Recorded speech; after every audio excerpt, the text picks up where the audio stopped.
Budget অধিবেশন শুরুর আগের দিন সুর নরম করে বিরোধীদের থেকে শান্তি কেনার চেষ্টা করল কেন্দ্র। বুধবার সর্বদলীয় বৈঠকে মনমোহন সিংহের আশ্বাস, চপার কেলেঙ্কারিতে যে কোনো রকম তদন্তে তাঁরা রাজি। এবারের বাজেট অধিবেশনে কেন্দ্রের পাখির চোখ খাদ্য নিরাপত্তা, জমি অধিগ্রহণের মতো বিলগুলি পাশ করানো। তাই কোনো ইস্যুতেই যাতে অধিবেশনের কাজ ভেস্তে না যায় তার চেষ্টাই করছে কেন্দ্র।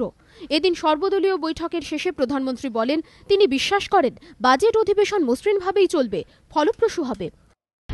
Parliament is a forum for discussion, for dialogue, and all parties have an obligation to ensure that Parliament runs smoothly, and I am hopeful and I am confident that this session is going to be a fruitful session. इस देश के गृह मंत्री ने, जो कि नेता सदन भी हैं संयोग से, उन्होंने हम पर यह आरोप लगाया है हिंदू आतंकवाद और भगवा आतंकवाद कहते हुए कि बीजेपी टेरर कैंप चलाती है। पहले आप इसका निराकरण करवाएं कि अच्छे से सदन चले, स्मूथली सदन चले, ये हम चाहेंगे, लेकिन वो ये प्रश्न जो मैंने पहले रखा उसका निराकरण वो करवा दें। এদিনে সর্বদলীয় বৈঠকে হিন্দু সন্ত্রাস মন্তব্যের জন্য কেন্দ্রীয় স্বরাষ্ট্রমন্ত্রীকে ক্ষমা চাওয়ার দাবিতে সরব হয় বিজেপি।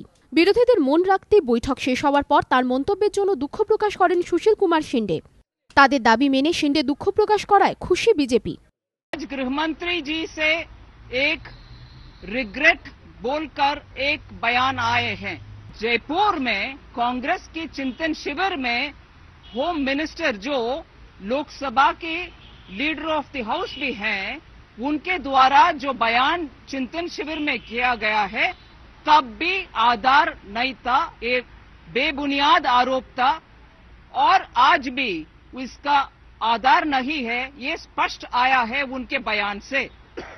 इसीलिए बीजेपी इस स्टेटमेंट को एक्सेप्ट करती है। চপার কেলেঙ্কারি নিয়ে তদন্তের দাবি মেনে নেওয়া কিংবা শিন্ডের দুঃখ প্রকাশ কি বাজেট অধিবেশনে শান্তির জল ছেটাতে পারবে, নাকি হই হট্টগোলের জেরে বারবার ব্যাহত হবে অধিবেশন? নজর এখন নয়াদিল্লিতে। এবিপি আনন্দ।